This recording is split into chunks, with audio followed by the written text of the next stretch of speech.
الحمد لله وكفى وسلام على عباده الذين اصطفى أما بعد أعوذ بالله من الشيطان الرجيم بسم الله الرحمن الرحيم يا أيها الذين آمنوا ادخلوا في السلم كافة ولا تتبعوا خطوات الشيطان إنه لكم عدو مبين صدق الله العلي العظيم۔ حکومت پر نہیں اللہ پر ایمان رکھتے ہیں، حکومت پر نہیں اللہ پر ایمان رکھتے ہیں، نبی والے زمانے میں الگ پہچان رکھتے ہیں اور قیامت تک اسے گمراہ کوئی کر نہیں سکتا جو اپنی رہنمائی کے لیے قرآن رکھتے ہیں۔ اور ہمارے واسطے انصاف والا بھیج دے مولا، ہمارے واسطے انصاف والا بھیج دے مولا، اندھیروں میں گھرے ہیں ہم اجالا بھیج دے مولا، اور زمین کو پھر ضرورت ہے کسی ایمان والے کی، عمر فاروق سا کوئی جیالہ بھیج دے مولا، عمر فاروق سا کوئی جیالہ بھیج دے مولا۔ جہاں پر شیر بکری ایک در پہ پانی پیتے ہوں، جہاں والوں ایسی حکومت لاؤ تو جانے، اگر بیٹا کرے غلطی سزا دیتا ہے باپ اس کو، عمر فاروق کے جیسی عدالت لاؤ تو جانے، عمر فاروق کے جیسی عدالت لاؤ تو جانے۔ برادران اسلام، صدر جلسہ دائز پر تشریف فرما باوقار علماء کرام، معزز سامعین، پردہ نشی ماؤں اور بہنوں، آج ہم سب کی حاضری قرآن کریم کی نسبت پر ہوئی ہے۔ آپ کے اس محلے کی مسجد میں مکتب کے اندر جو منظم مکتب کا نظام چل رہا ہے، میں قابل مبارکباد دیتا ہوں یہاں کی کمیٹی کو، حافظ محفوظ صاحب کو، اور ساتھ ساتھ جناب الحاج خالد خلیل صاحب کو، جو ہمیشہ یہاں کے مکتب کے تئیں فکر مند رہتے ہیں اور ہمیشہ حوصلہ افزائی فرماتے ہیں۔ مجھے گزشتہ سال کا وہ وقت یاد آتا ہے، انہوں نے ایک شعر کہا تھا، مجھے وہ جملے یاد آتے ہیں۔ یاد رکھو مسلمانوں، قرآن کریم ایک ایسی کتاب ہے دنیا کے اندر سب سے زیادہ جس کے ریفرنس لیے جاتے ہیں وہ کلام پاک ہے، دنیا کے اندر سب سے زیادہ جسے چوما جاتا ہے وہ کلام پاک ہے، دنیا کے اندر جس کو دیکھ کر سب سے زیادہ جھوما جاتا ہے وہ کلام پاک ہے، دنیا کے اندر جس سے پڑھ کر لوگ روتے ہیں وہ کلام پاک ہے، دنیا کے اندر سب سے زیادہ جس چیز پر لوگ لوٹاتے ہیں وہ قرآن پاک ہے۔ مشرق سے لے کر مغرب تک، شمال سے لے کر جنوب تک 24 گھنٹے جس کی تلاوت ہوتی ہے وہ قرآن پاک ہے۔ تبھی تو علماء دنیا سے کہہ رہے ہیں صحرا میں، جنگلوں میں، بیابان میں پڑھو، صحرا میں، جنگلوں میں، بیابان میں پڑھو، مینار بھی پڑھے ہیں، میدان میں پڑھو، اور یہ بے خبر نجومی تمہیں کیا بتائیں گے کل ہونے والا کیا ہے یہ قرآن میں پڑھو، کل ہونے والا کیا ہے یہ قرآن میں پڑھو۔ میرے دوستو، اگر آپ اس دنیا کے اندر زندہ ہیں، ایک سوال کیا جاتا ہے، کیا مذہب کے بغیر زندہ رہا جا سکتا ہے؟ کیا مذہب کے بغیر ترقی کی جا سکتی ہے؟ ایک نعرہ لگایا جاتا ہے، ایک نعرہ لگایا جاتا ہے کہ مذہب کے بغیر بھی زندہ رہا جا سکتا ہے، مذہب کے بغیر بھی ترقی کی جا سکتی ہے۔ دو نعرے لگائے گئے، ایک نعرے باطل کی طرف سے، ایک نعرے حق کے علم برداری کرنے والوں کی طرف سے۔ ان کا نعرہ یہ تھا کہ مذہب کے بغیر زندہ رہا جا سکتا ہے، ان کا نعرہ یہ تھا کہ مذہب مذہب کے بغیر ترقی کی جا سکتی ہے، لیکن یاد رکھو مسلمانوں، مذہب کے بغیر نہ تو زندہ رہا جا سکتا ہے اور نہ مذہب کے بغیر ترقی کی جا سکتی ہے۔ اگر مذہب کے بغیر کسی نے ترقی کی ہو، کوئی ایک نام پیش کر دو۔ مذہب کے بغیر اگر کسی نے کوئی زندہ رہا ہو، کوئی ایک نام پیش کر دو۔ یاد رکھو آج سے 1500 سال سے لے کر آج تک جب سے پیارے آقا صلی اللہ علیہ وسلم دنیا کے اندر تشریف لائے اور آپ نے یہ نعرہ لگایا کہ مذہب کے بغیر زندہ نہیں رہا جا سکتا، مذہب کے بغیر ترقی نہیں کی جا سکتی، باطل کی طرف سے اعلان کیا گیا۔ اللہ کے نبی صلی اللہ علیہ وسلم 1500 سال ہو گئے، آج بھی نعرہ لگایا جا رہا ہے ہماری طرف آ جاؤ، ہم تمہیں دولت دیں گے، ہم تجھے مکان دیں گے، ہم تمہیں بلڈنگ دیں گے، ہم تمہیں کار دیں گے، ہم تمہیں بنگلہ دیں گے، لیکن یاد رکھیے آپ کی دولت، آپ کے پاس دولت آ جائے گی، آپ کے پاس بنگلہ آ جائے گا، آپ مکان کے مالک ہو جائیں گے، لیکن یاد رکھیے آپ کامیاب نہیں ہو سکتے، آپ ترقی نہیں پا سکتے، مکان کے ساتھ آپ زندہ نہیں رکھ سکتے جب تک آپ مذہب کے ساتھ زندہ نہیں ہیں، آپ کو زندہ تسلیم نہیں کیا جائے گا۔ اللہ کے نبی نے باطل نے اعلان کیا مذہب کے بغیر زندہ رہا جا سکتا ہے، اللہ کے نبی نے کہا نہیں، مذہب کے بغیر نہ زندہ رہا جا سکتا ہے نہ مذہب کے بغیر ترقی کی جا سکتی ہے۔ سنو، لوگوں نے للکارا، اللہ کے نبی کو مشورہ دیا، صحابہ کرام کو لالچ دیا، صحابہ سے کہا ہمارے پاس آ جاؤ، دولت دیں گے، مکان دیں گے، کار دیں گے، بنگلہ دیں گے۔ اللہ کے نبی کو مشورہ دیا گیا، اے اللہ کے نبی اگر آپ چاہتے ہیں تو ہم آپ کو دولت دیں گے، مکان دیں گے، مکہ کے اندر جو سب سے خوبصورت عورت ہے اس کے ساتھ آپ کی شادی کرا دیں گے، لیکن اللہ کے نبی نے یہ اعلان فرما دیا کہ نہیں، ہم پیٹ پر پتھر باندھ کر بھی زندہ رہیں گے، ترقی کریں گے، مذہب کے ساتھ زندہ رہیں گے، ترقی کریں گے۔ اللہ کے نبی کا جو نعرہ تھا، جن لوگوں نے آپ کے نعرے پر لبیک کہا، جن لوگوں نے آپ کے نعرے پر لبیک کہا، وہ کامیاب ہو گئے۔ چنانچہ تاریخ اٹھائیے، بلال آئے کامیاب ہو گئے، صدیق آئے کامیاب ہو گئے، عمر فاروق آئے کامیاب ہو گئے، عثمان غنی آئے کامیاب ہو گئے، حیدر کرار آئے کامیاب ہو گئے، خالد ابن ولید آئے کامیاب ہو گئے، اور جتنے بھی صحابہ آئے وہ کامیاب ہو گئے، حتیٰ کہ امام ابو حنیفہ آئے کامیاب ہو گئے، امام حنبل آئے کامیاب ہو گئے، امام شافعی آئے کامیاب ہو گئے، حتیٰ کہ قاسم نانوتوی، حضرت مولانا قاسم نانوتوی آئے وہ کامیاب ہو گئے، اشرف علی تھانوی رحمت اللہ علیہ آئے وہ کامیاب ہو گئے، حتیٰ کہ خواجہ معین الدین چشتی علیہ رحمہ آپ کے دامن میں آئے وہ کامیاب ہو گئے۔ لیکن جنہوں نے کامیابی کا نعرہ لگایا مذہب کے بغیر، جنہوں نے کامیابی کا نعرہ لگایا مذہب کے بغیر، ان کا کیا عالم ہوا، ان کی کیسی ترقی ہوئی، میں تفصیل میں نہیں جانا چاہتا، بلکہ میں آپ کو یہ بتلانا چاہتا ہوں آج ہم مذہب کے لیے کیا کر رہے ہیں۔ کسی نے کیا خوب کہا تھا، یہاں پر اب مریضوں کی عیادت کون کرتا ہے، یہاں پر اب مریضوں کی عیادت کون کرتا ہے، وہ کیا کہتے ہیں اس کو، ہاں محبت کون کرتا ہے، کوئی جنت کا طالب ہے، کسی کو مال کی چاہت غرض سجدے کراتی ہے، عبادت کون کرتا ہے۔ میرے دوستو، آج ہم گاؤں محلے کے ہوٹلوں میں بیٹھ کر ایک عالم دین کے خلاف، علماء کے خلاف، رہنماؤں کے خلاف، پیشواؤں کے خلاف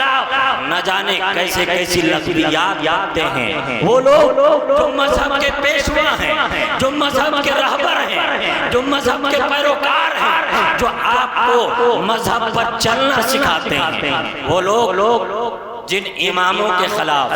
جن علماء کے خلاف، جن پیشواؤں کے خلاف آپ ہوٹلوں میں بیٹھ کر ان کو گالی دیتے ہیں، ان کے ایک عمل پر ان کو بائیکاٹ کرتے ہیں، میرے دوستو یاد رکھیے وہی علماء، وہی رہبر، وہی پیشوا جب آپ جمعے کے اندر خطبہ پڑھنے کے لیے ممبر پر امام کھڑا ہوتا ہے، نماز مکمل ہوتی ہے، تو سب سے پہلے آپ کے لیے جنت کی دعائیں وہی کرتا ہے، وہ امام، وہ پیشوا، وہ رہبر جس کے خلاف آپ بولتے ہیں، جب آپ کی میت ہو جاتی ہے، آپ کفن میں منہ چھپائے ہوئے ہوتے ہیں، سب سے پہلے جو آپ کے لیے دعائیں مغفرت کرتا ہے وہ آپ کا امام ہوتا ہے، وہ آپ کے مذہب کا پیشوا ہوتا ہے، وہ آپ کے مذہب کا رہبر ہوتا ہے۔ لیکن اگر آپ کے مذہب کا رہبر اگر آپ سے یہ کہہ دے کہ شادی میں ناچ گانا مت کرو، بارات میں 150-200 لوگوں کے لے کر مت جاؤ، تو فوراً اس امام کا بائیکاٹ کر دیا جاتا ہے، اس عالم دین کا بائیکاٹ کر دیا جاتا ہے، اس مذہب کے پیشوا کا بائیکاٹ کر دیا جاتا ہے، اور ایک شخص کھڑا ہو کر یہ کہتا ہے تمہاری ہمت کیسے ہوئی کہ تم نے ہمارے بارے میں ایسا کہا اور باراتیوں کے خلاف ایسا بولا، اور امام کا بائیکاٹ کیا جاتا ہے۔ کیا اچھا ہوتا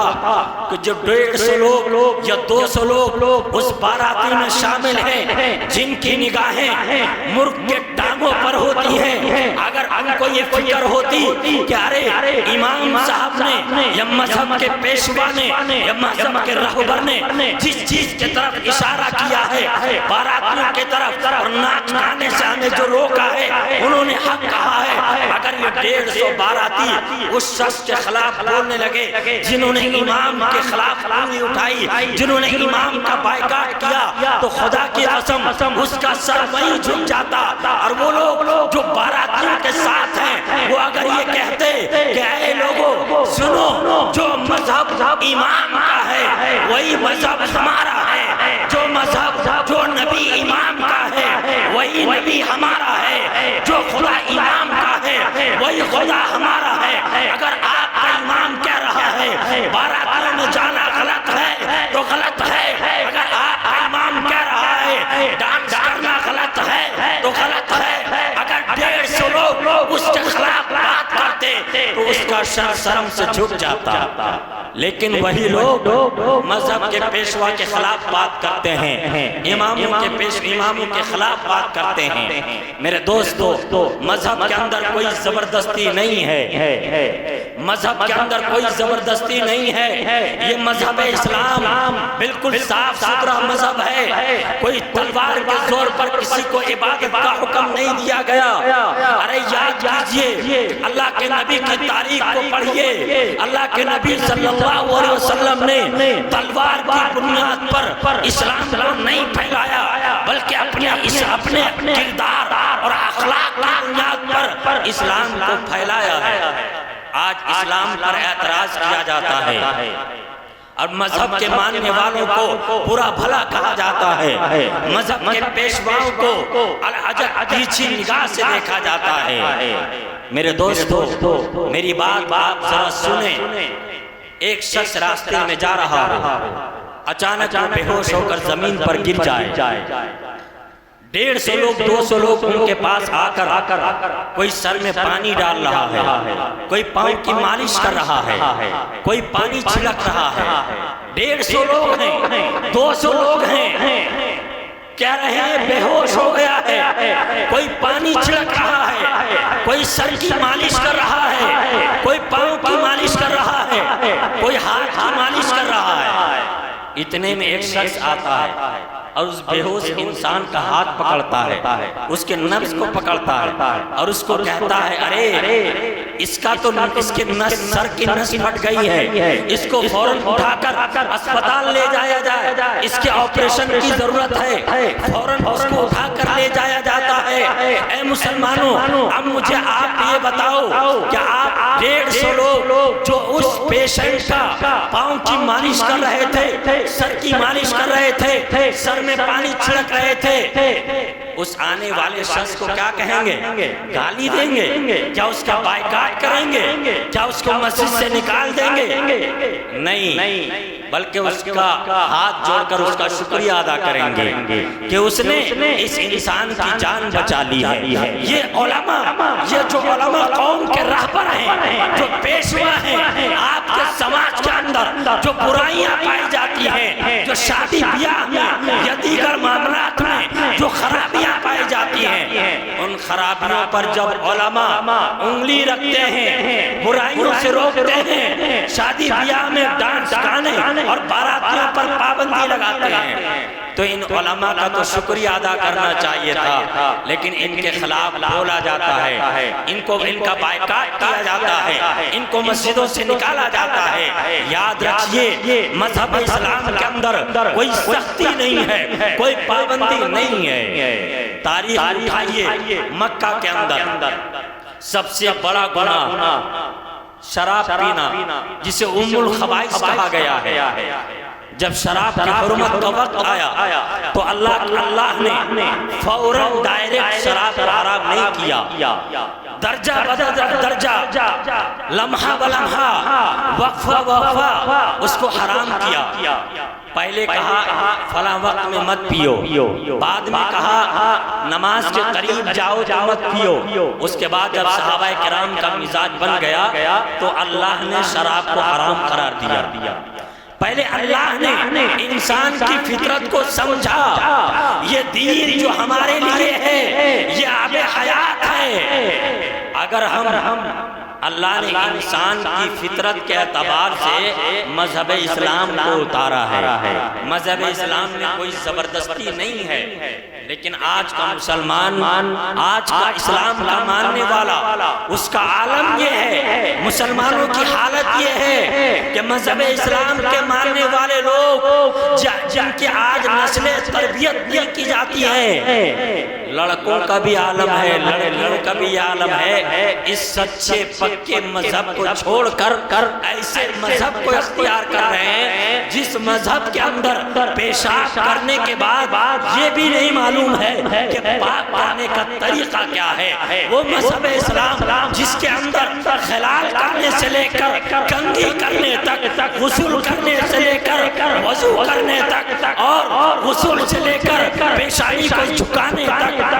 عبادت کا درجہ دیا گیا ہے، کہ طریقہ بتلایا گیا ہے، آج کے ہمارے نوجوان لڑکے اور لڑکیاں اس سچے اور پکے مذہب کو چھوڑ کر غیروں کے مذہب کو اپنا رہے ہیں۔ یہ کتنے افسوس کی بات ہے، اور اس میں ذمہ دار وہ لوگ ہیں جو اپنی نسلوں کو پیدا کر کے تربیت کے بغیر چھوڑ دیے، جنہوں نے اپنی اولادوں کو سب کچھ دیا، اگر نہیں دیا تو شریعت کی تعلیم نہیں دی، اگر نہیں دیا تو قرآن کی چند آیتیں نہیں دی، اگر نہیں دیا تو نبی کا طریقہ نہیں دیا، اگر نہیں دیا تو نبی کا بیان نہیں دیا، اگر نبی کی سنت بتائی ہوتی، اگر نبی کا طریقہ بتایا ہوتا، اگر قرآن کی چند آیتیں سکھلائی ہوتی، تو یہ اولاد، یہ نسلیں جس کو پیدا کر کے چھوڑ دیا گیا، آج یہ نسلیں گمراہ ہو کر دیگر مذہب کو اختیار نہیں کرتی۔ آج ہماری قوم کا یہ عالم ہے کہ چہرہ کو دیکھ کر پتہ بھی نہیں لگایا جا سکتا کہ یہ مسلمان ہے یا غیر مسلم۔ جب تک اس کے جیب سے آدھار کارڈ نہیں نکالا جائے تب تک فیصلہ نہیں ہوتا کہ یہ مسلمان ہے یا غیر مسلم ہے۔ میرے دوستو، میں زیادہ وقت نہیں لوں گا، بہت تفصیلی عنوان تھا میرا یہ، لیکن چونکہ وقت بہت زیادہ ہو چکا ہے، میں اپنی بات کو یہیں سمیٹ سمیٹ رہا ہوں اور آپ سے گزارش کر رہا ہوں، جس مذہب کے ہم ماننے والے ہیں اس مذہب کے اندر کوئی زبردستی نہیں ہے، کوئی سختی نہیں ہے۔ ہم عہد کریں، ہم عزم کریں کہ انشاءاللہ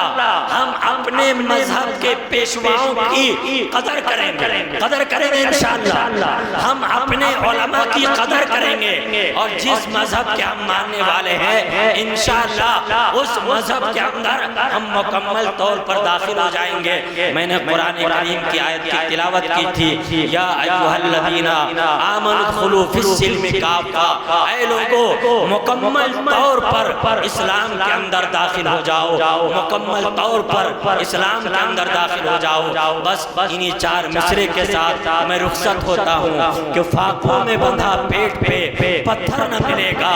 فاقوں میں بندھا پیٹ پہ پتھر نہ ملے گا، سرکار دو عالم سا پیمبر نہ ملے گا۔ اے دور خرافات کے بہکے ہوئے لوگوں، چھوڑا در سرکار دو پھر در نہ ملے گا، وما علینا الا البلاغ۔